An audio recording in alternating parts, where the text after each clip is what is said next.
in there. Hey, Andrew, how you doing today? I'm doing great. I got my shirt and Wonderful. everything. Well, perfect. I just have Bob, so we'll do a battle later. So yeah, uh, first of all, I just wanted to go ahead and throw it to you to give us a basic pitch of what Beach-A-Palooza, the card battling game, is for Steven Universe. Sure. So this game really was inspired by the idea that, I mean, everybody's favorite character, the character everybody's going to want to play is Steven. So what we conceived of, myself and my co-designer Erica, was a game where everybody gets to be a Steven. If you remember the episode Steven and the Stevens, where he forms a band. So we took that as inspiration and said, well, what if everyone is forming their own band now and they're competing to win this year's Beach-A-Palooza?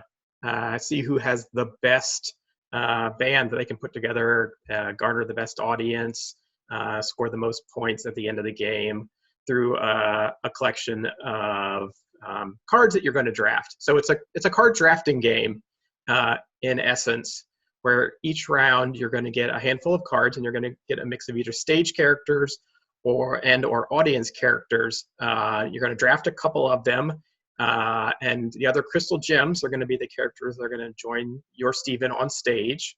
So you've got Garnet, Amethyst, Pearl, Ruby, and Sapphire, and the game takes place over the course of 3 acts. So each round you're going to have 3 opportunities to draft and add cards to your stage to improve your musical talents and impress the audience, as well as adding more characters, the boardies, and some of the other familiar characters to your audience, all in a combination to try and score cookie cats as points and win the game. Additionally, because we wanted the game to be a little bit more interactive, instead of just like drafting cards, putting them out in front of you and doing some basic sort of, in the sense of game mechanics, set collection, there's some interactivity that you have in the form of party crashers, who are some of the corrupted gems that have been turned into monsters, like Frybo there, and some of the homeworld gems that are going to come to Beach-A-Palooza and just generally crash your party, try and mess with things. So each round after you draft and sort of start your performance, your stage characters, because they're also the crystal gems, are going to have to fight off these party crashers. So there's going to be an attack round after a drafting round, where you're going to sort of apply damage based on the attack abilities of your stage characters to try and bubble these party crashers and earn you a variety of bonuses. At Garnet right here, which is basically set up. I have it tried to set up and trying to work our way through it. You see there are gems on her that she was used to summon. Some of them, she would probably have started with 6 gems on top of her, which is her cost right here. Right. And she has a couple of abilities here that cost gems. So if you go ahead and pay 3 gems, you can do 2 damage to one of these characters over here. So like Frybo, you can do that 2 damage here and get an extra gem and an extra point. If you're able to spend the full 6 that she has right here, and I'm trying to make sure you guys don't have glare, you also get the little bonus star that is noted here as well, which is an additional plus point. Right. And yeah, that's kind of the basics there going on too. Yeah, so each act has 3 rounds, and each of those 3 rounds you're going to draft 3 cards. So you start with 9, then you go to 6, then you go to 3. After each of those drafts, you're going to recruit characters and add to your stage, or refresh their energy so that they can attack again, while also adding characters to your audience that are going to generate more energy for you, sort of as they cheer you on or give you some other bonus abilities. You're going to use your stage characters to fight the party crashers, earning you other bonuses, more points or more energy, or you can start recruiting other characters that sort of haven't been assigned to anyone's audience yet. So there's this pool of characters, boardies, that are kind of just milling around. Maybe they haven't figured out who their favorite band is yet, and when you do good things like defeat some of the party crashers, they'll join your audience and earn you more points. And at the end of the game, you're going to count up all the points you've collected, plus you get bonuses. There's a little bit of a set collection element for having different assortments of boardy characters in your audience. So we've classified them in a couple of different ways. So you've got things like the Fryman family, or the Pizza family, or the Cool Kids, or the Lars, who's Onion family. part of the donut shop and the Cool Kids here. He's a double classer. Yeah. So based on the different combinations of symbols you have, like if you have all of the Pizza family, you're going to get big bonus points at the end of the game. And then there are some special characters that also let you kind of move these audience characters around or switch things up a little bit. Mayor Dewey can sort of recruit somebody when he shows up, so you can get those extra bonuses for having the right characters. Onion's really fun because when he shows up, he messes with everyone else, but then he's actually worth negative points unless he's with another member of his family. That's why it's got that little -3 cookie cat there.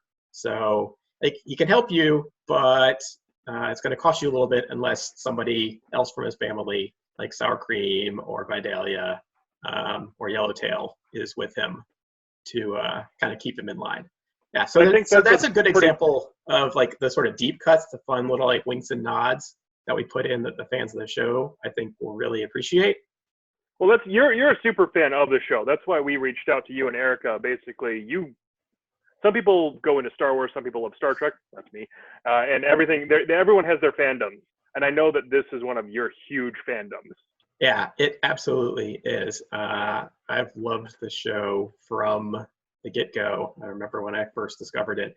You can see Jake behind me. Like, I was always a fan of Adventure Time and the creator of Steven Universe. I first learned about when she worked on Adventure Time. So when she announced she was doing her own show, I immediately leaped into that and started following it from the very beginning, and have just followed it all the way through now to its conclusion. The show with Steven Universe Future just wrapped up, sort of bookending the entirety of the series. Yeah, and it was it was pretty moving. It was a culmination of years and years and years of just phenomenal and really meaningful entertainment too. So I assume that all the fans of Steven Universe are hopefully watching this now, or they'll check it out and will be excited about the game. But if you're not and you're just interested about the kind of things that are coming out, I definitely encourage you to check out Steven Universe. You can watch it all. It's all streaming. And it's like, especially for, I don't want to get like too heavy into things, but like with all the stuff that we're all kind of going through right now, it's a really great show to remind us of a lot of great things that can help bring us all together. So, if you're looking for something to binge, check out Steven Universe. Absolutely. And then play the game.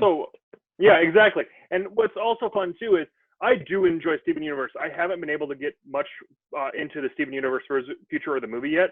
I have a 3-year-old. I don't have time, but I have gotten all the way through Diamond Days, which is about where this game ends, quote unquote, if we're going to go ahead and call it a timeline. Yeah. And one that I really respect that you guys did, and I think was a really cool idea. There are 3 act decks, Act 1, Act 2, and Act 3, and those kind of line up with Season 1, Season 2, and Season 3. Yes. Kind of what's inside of those decks. So yes, Lapis Lazuli and Peridot are in this game, but they're not going to be in Act 1 because they weren't introduced in Act 1. So when you actually start going into the deeper cuts of this game, you're going to see that those start showing up. But you're going to still see Pearl and Amethyst again. But one thing that I really like from our designer, Sophia, who put this together, is she made everyone a little bit different in each one of these things too. So as you see, Connie is changed from just being a stage member, an audience member, to someone that can also be on the stage as their relationship with Steven grows. Lapis Lazuli shows up in Season 2, and you can kind of just see the characters grow as well, and more characters as they're added for the different suits, and the families show up as well. Something that you the thing that you, I believe, didn't mention about how the drafting works too, which is I think unique with this, is you start each act with 9 cards in hand. Right. And each round you are drafting 3 of them.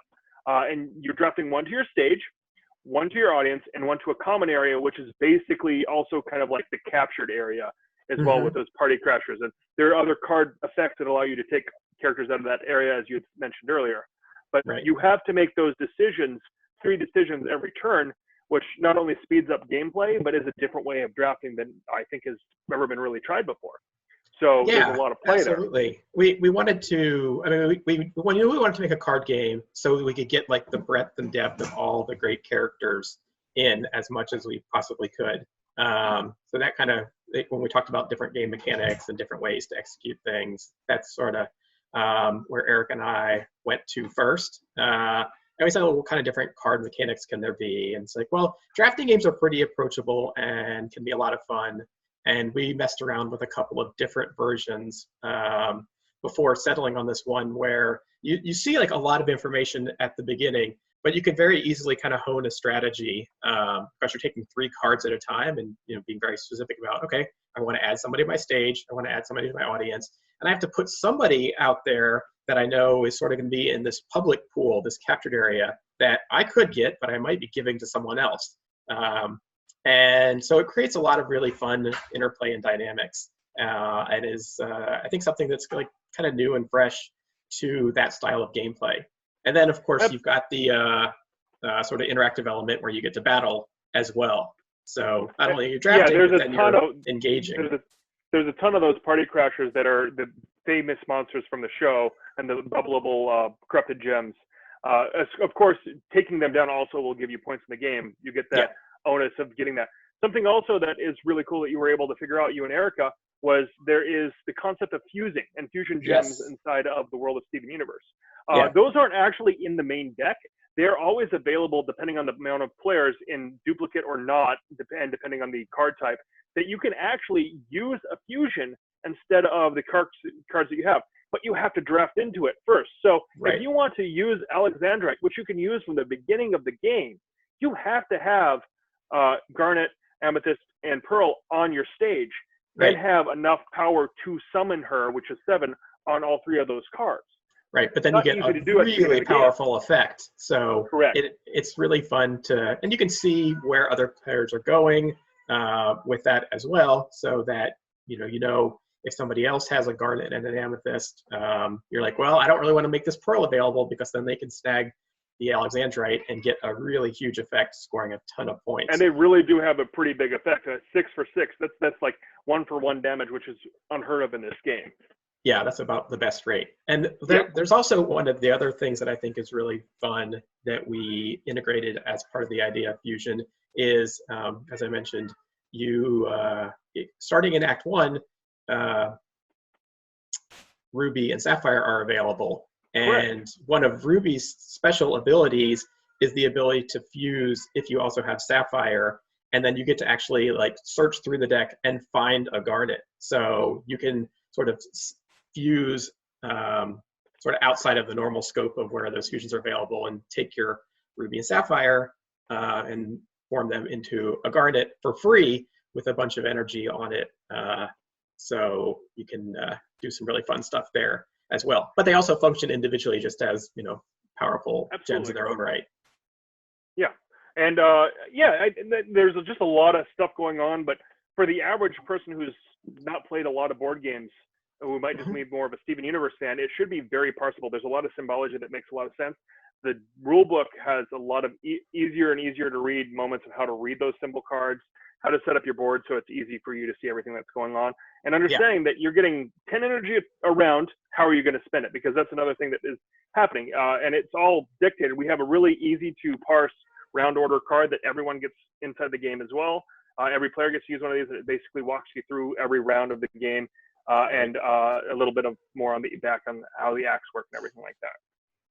Yeah, I really have to tip my hat to you and Sophia and everybody over there at Cryptozoic. I mean, you guys have been great to work with, and I think that you all did a phenomenal job bringing the game to life. The art is gorgeous, and as you mentioned earlier, all the like subtle little bits that were included to really bring out a lot of the details. I love that all the characters have sort of been custom illustrated with musical instruments to really kind of infuse the flavor of the game. Like, you're not just drafting the characters, you like really feel like you've got a band on stage. There's a lot of really cool and custom art in the game as well that I think really helps just bring it all to life. So the hidden third party here on this one has been Sophia, who I know has been watching along with us today. Hi, Sophia. Thank you for all the hard work you put into this game as well. She's another super fan that we have on staff here, and pairing them up with Erica and Andrew, and just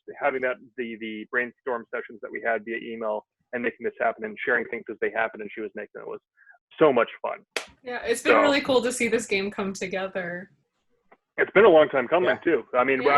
I think someone we used to work with reached out to you guys in 2018 at Gen Con, somewhere around those times. It was So this has been coming. Yeah, getting it right is important. Yeah. Absolutely, because we know that the fans are going to pay attention to all those details, and so it's basically for fans by fans, which I think is that's our whole bit. Exactly. Fans exactly. first. Yeah, awesome. Thank you so much, Andrew, for making the time to come on and talk to us about the game that you made, and be able to get a little bit of perspective from everybody, from you and from Dekan, and even Sophia's in the chat. It's really cool to see it come together. And so thank you for joining us and taking the time out of your day to become a part of this. Oh, it's my pleasure. I thank you for giving me the opportunity to help work on something that I'm really passionate about. Yeah. It's an honor. Fantastic. And also thank you to you, all the attendees that have came and watched this whole event. Even if you tuned in for this last panel, we're so glad that you're here. Thank you for watching. And this wraps up day 1 of Cryptozoic. Yay! Yeah! And we'll be back tomorrow too. Yeah, be sure. A lot more things. Oh yeah, plenty more where that came from. So if you want more games, collectibles, trading cards, everything, tune in tomorrow too. Did you want to talk through what we have coming up tomorrow, Amanda, just so everyone kind of has an idea? Yeah, we can, for sure. I saw some people talking about the DC deck building game. We have a DC deck building panel tomorrow to wrap things up, so that'll be later in the day, but we'll start off with how collectibles are made, featuring the Catwoman movie collectible, this lady back here. So I'll be able to show off some prototypes and some really cool stuff like that and talk about more in depth about how collectibles are made. We'll also have an Epic Spell Wars panel with Corey Jones, the creator of Epic Spell Wars, including talking about this new game and some other new unique show-offs for the first time. Yes. So yeah, we got a lot tomorrow. Yeah, and then we'll also have play along with Pantone, so you can play some Pantone and talk to Scott Rogers, the game designer, about that.